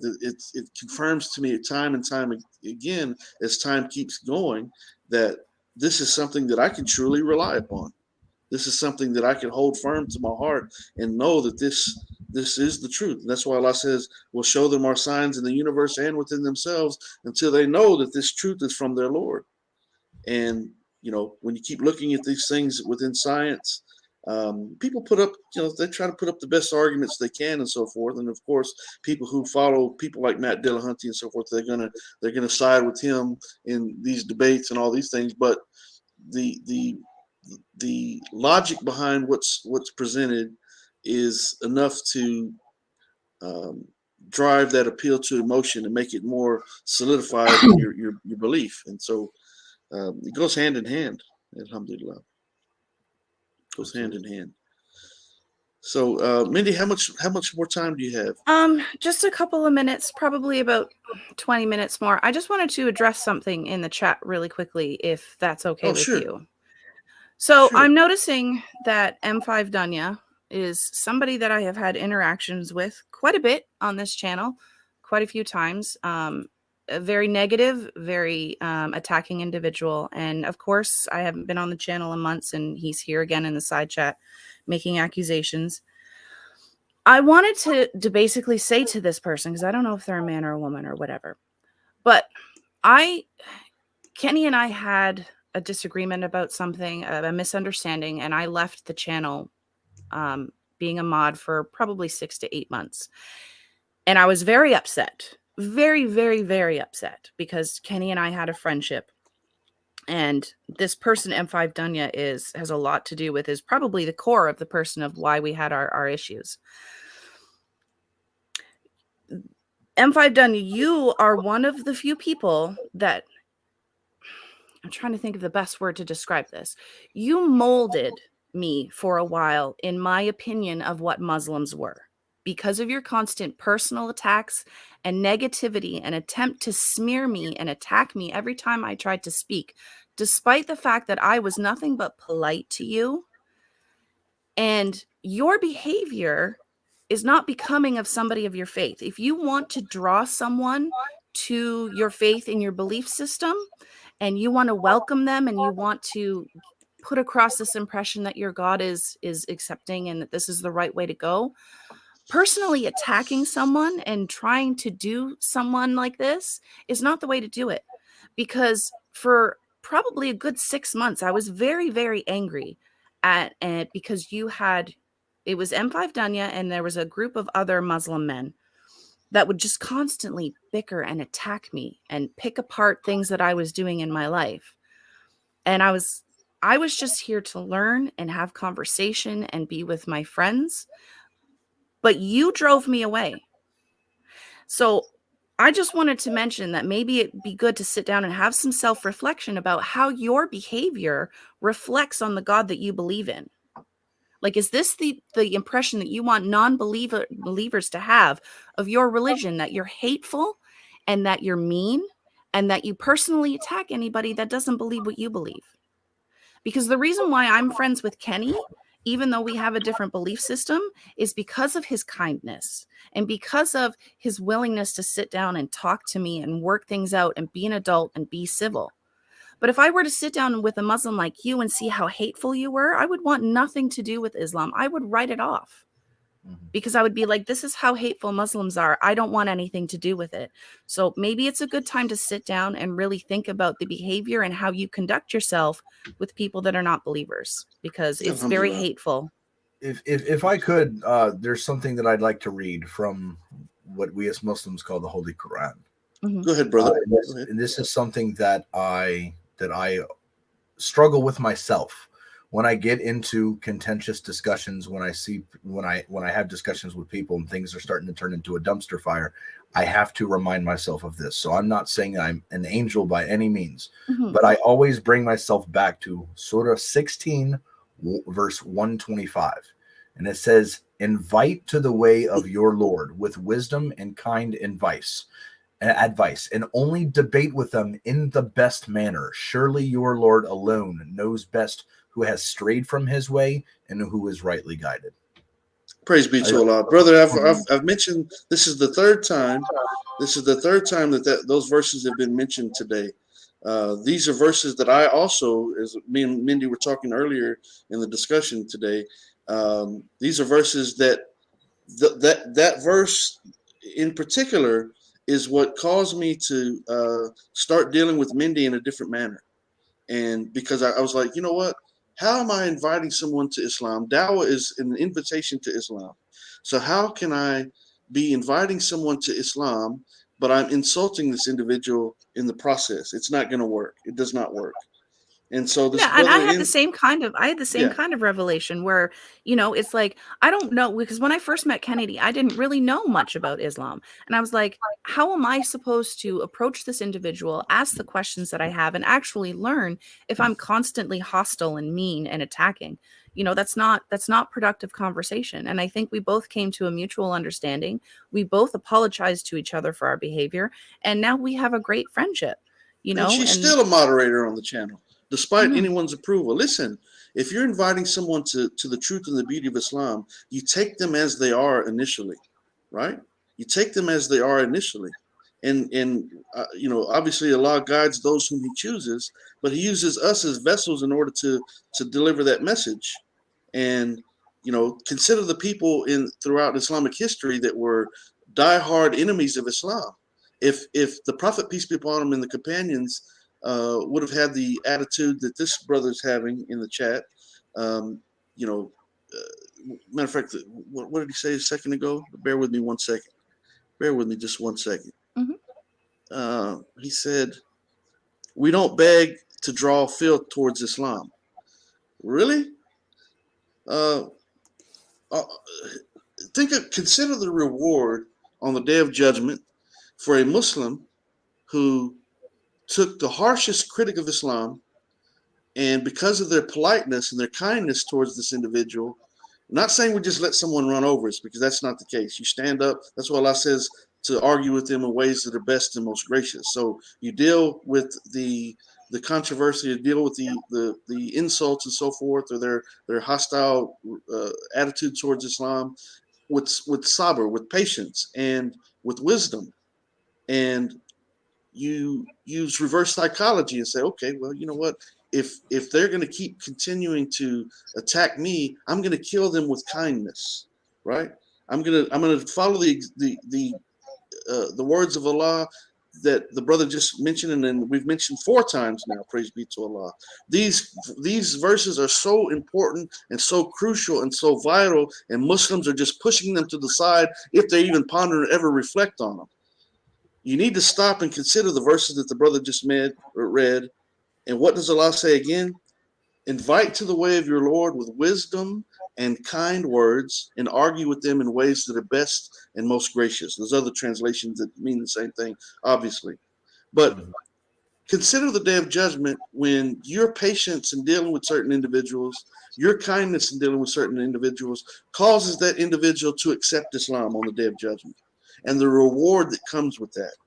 Or you could be the type of person that says that person's garbage, that person's trash. I'm going to pass judgment on this individual. They don't deserve to be amongst Muslims. They don't deserve to be a moderator amongst Muslims. They don't deserve to be in conversations with Muslims. Come on, man. Think a little bit deeper than the shallowness of your thinking here. Put kindness first. Follow the example of the Prophet, peace be upon him. Please. And it all boils down and to like the especially golden rule, which is across the board, right? Do unto others as you would have them do unto you. And We the other treat thing everybody is- how you want to be treated. And the other thing is, why bring problems from yesterday into today? You're bringing up. So what it boils down to, this is the second example today where we've had two individuals in the chat that I've noticed. Usually during streams, I don't follow the chat much, but we have noticed that two individuals in particular, both who call themselves Muslims, and I'm not saying they're not Muslims, but these two Muslims have both brought up issues from the past, right? That happened over a year ago, at least for both instances. And both of these individuals are still bringing their tomfoolery and their negative attitude and their insults into today. Why would you do that? Leave that nonsense where it is. You'll be the better Demonstrates person hate in for the it. heart. You'll be the better Muslim for it. Leave it where it is. Maybe this sister right here, just like Brother Khalil, that is a former atheist, maybe at some point we'll be calling her sister and telling her, Assalamu alaikum, Mindy. Wa alaikum salam, Brother Kenny. Who knows? Inshallah. I mean, but how do you do that if you break down, or you start erecting fences and barriers instead of breaking these fences and barriers down? On the day of judgment here. Us as Muslims, on the day of judgment, if we are standing before our Creator, and our Creator says, "Hey, so you spoke to this Mindy individual, and Mindy was I know her intentions. I'm omniscient, so I know her intentions. She was a genuine person. She was truly open-minded of hearing the truth of Islam, and more than happy if she's convinced to become part of the belief, become part of the faith. But instead, you had thrown derogatory names at her. You were disrespectful, this, that, and the other. And because of your mannerisms, you pushed her away from Islam. And she died an atheist. Now, what's going to happen? What's going to happen, when you have to answer that? You could have made a difference. You could have brought her to Islam. But instead, you decided to treat her like this. And now what? Now she's an atheist? Yeah. Now Allah subhanahu wa ta'ala is going to have to look at Mindy and say, hey, you haven't been given the truth. You haven't been given exactly what you need to believe in Islam. Your interactions with the Muslims have been them disrespecting you and being arrogant, being mean, all these things. So she hasn't received the truth. How could I possibly punish her if she hasn't received anything that's convincing yet? That's right. That's right. I mean, we have to be respectful. We have to be respectful. My goodness, man. We also have to understand that us as believers, we already have this instilled idea that God exists. That doesn't mean that anybody who doesn't believe it is just trying to be deceitful, trying to be trying to be a liar of any sort. They're not convinced. At one point in time, I was not convinced. That doesn't mean that I was hiding the fact or that I was just ignoring the truth right in front of my face. I truly wasn't convinced. And right now, neither is Mindy. So what we can do is we can have conversations. We don't believe that we actually do anything. Allah subhanahu wa ta'ala chooses and he guides who he wills, and he absolutely agree with that. That's exactly what it is. But we can do our best to try and, one, show the mannerisms of what a Muslim is supposed to be like, and two, provide the reasons on why we believe. And inshallah, hopefully, the sister comes to Islam. Inshallah. Mm-hmm. So, Brother Mustafa, I just think ultimately we should treat everybody with kindness, regardless of belief. Correct. I totally agree. Assalamu alaikum, Brother Mustafa. Brother Mustafa says compassion is necessary. Compassion, having compassion, is an attribute of a Muslim. It should be. We should be compassionate Surely, what do we say? One of the 99 beautiful names of Allah is Ar-Rahman, Ar-Rahim, the most gracious, the most merciful, the compassionate, right? The most compassionate. And we follow and we try to emulate to the best of our ability. Of course, we can't get close. Follow these 99 names of Allah and try to emulate these things, right? Being being as compassionate as we can. We can't be the most compassionate, but being as compassionate as we can. And how are we going to guide someone to Islam if we're not talking to them? What better people to talk to guide them to Islam than the atheists?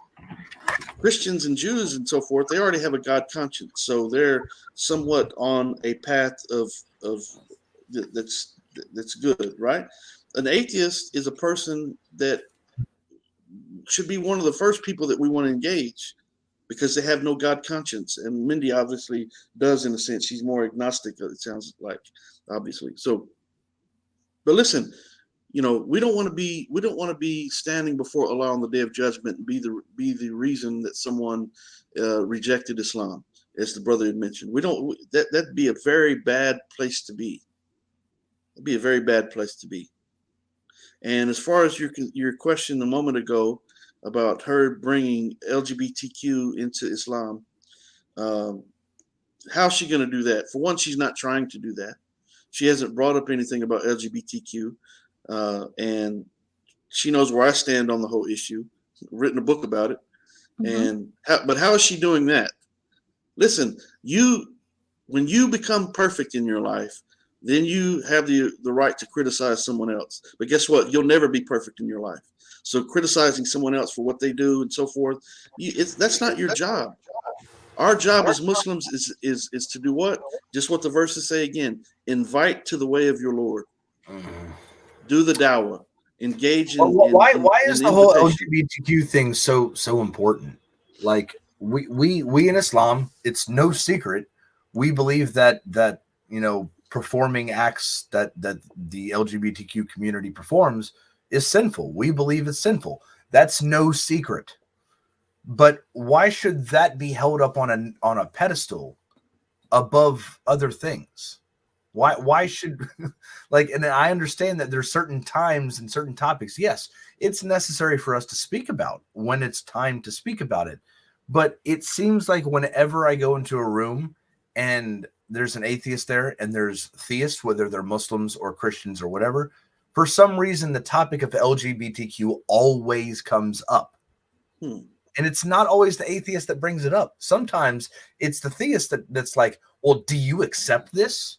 And it kind of like they're provoking some type of emotional response from the atheist, because a lot of atheists are in support of the LGBTQ community, right? So it seems as if a lot of times the theist is trying to provoke this emotional response. Why is it that important? Why not give them the reasons on why you believe what you do, rather than talk about how people live their lives? That makes a lot more sense to me as an atheist. Like, if you're going to come at me and tell me, well, this is not accepted in your religion, and this is not accepted in your religion, and this is a sin, that's not convincing to me. I want to know why you believe what you believe and how you got there, because that might be something that leads me to the same conclusion.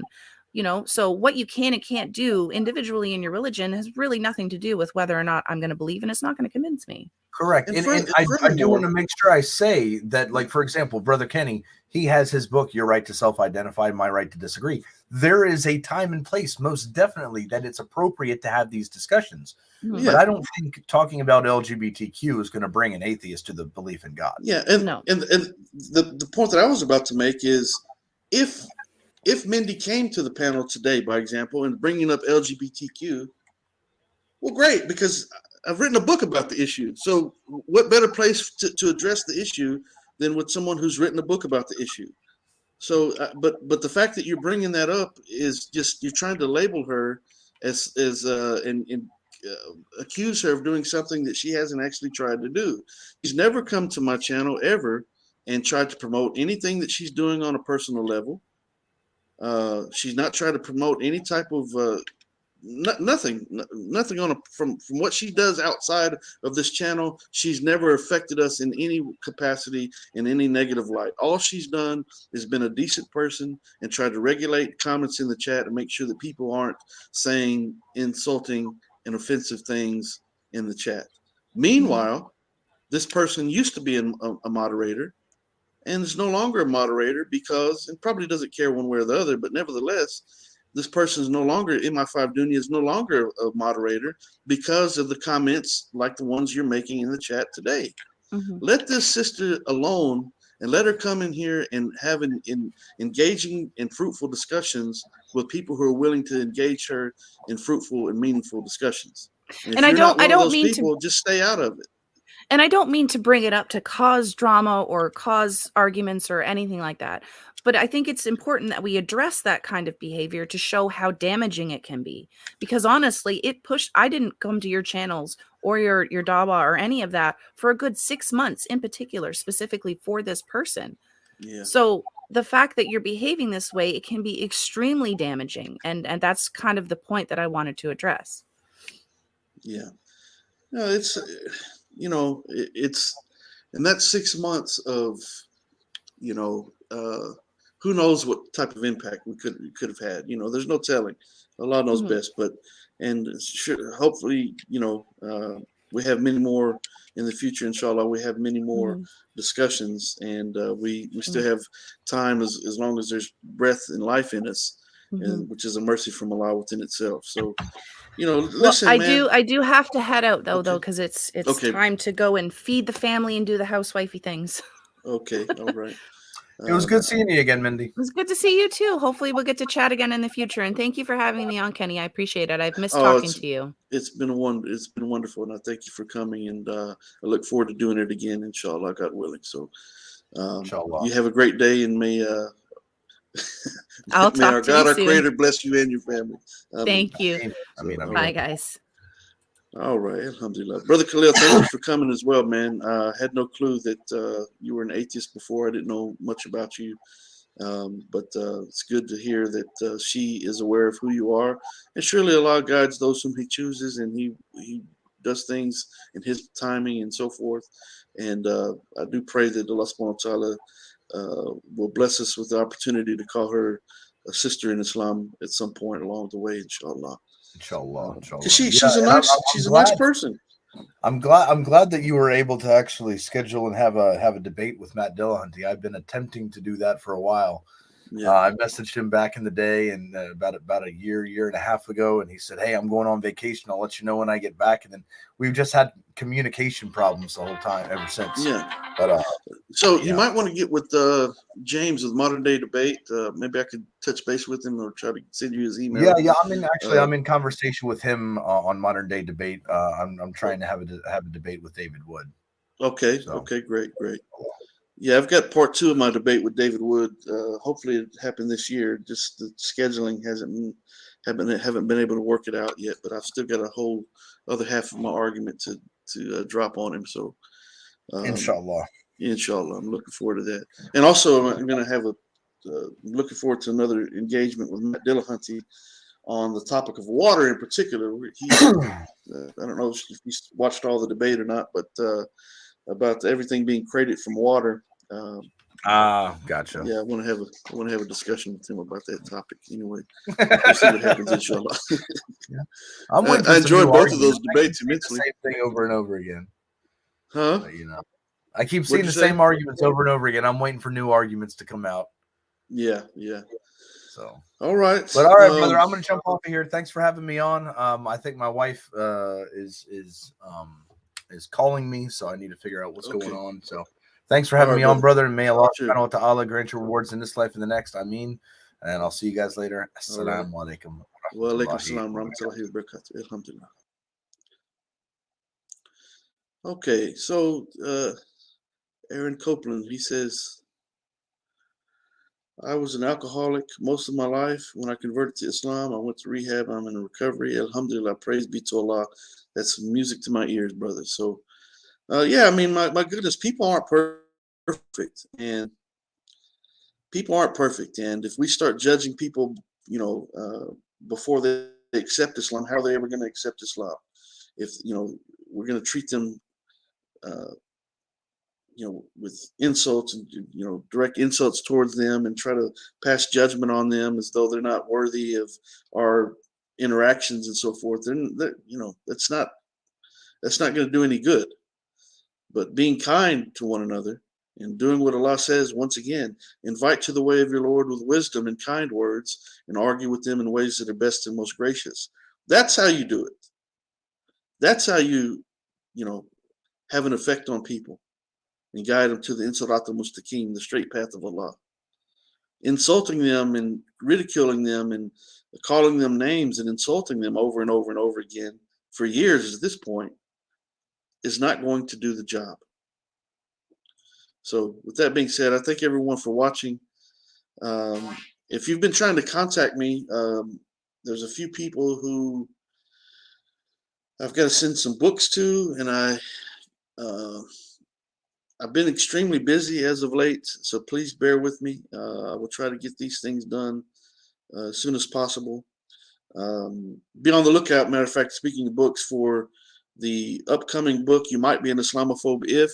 This book has been complete for a while, but I put that one on hold because I wanted to get the book published that's on my right side within the video, Your Right to Self-Identify, My Right to Disagree, dealing with the transgender issue. I kind of put that one before the You Might Be an Islamophobe If, but that book, You Might Be an Islamophobe If, inshallah, will be out sometime before the summer, inshallah, or in the summertime sometime. I'm not exactly sure as of yet, but be on the lookout for that. Your Right to Self-Identify, My Right to Disagree, you can get that in the audio book as well as the ebook and the paperback and the hardback, which all the books come in the ebook, paperback, and hardback, but the only one that's has the audio version of it thus far is Your Right to Self-Identify. So you can find that on Amazon or on Barnes & Noble and some other outlets as well if you'd like to check out the book, inshallah. I'm also doing a video series per chapter. I think I've uploaded so far the introduction to the book and the first 2 or 3 chapters. First 2 for sure. I think I did the third chapter as well. I don't remember right now, but you can listen to those if you'd like on the YouTube channel.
Assalamu alaikum. Looks like I was having some connectivity issues with my internet over here.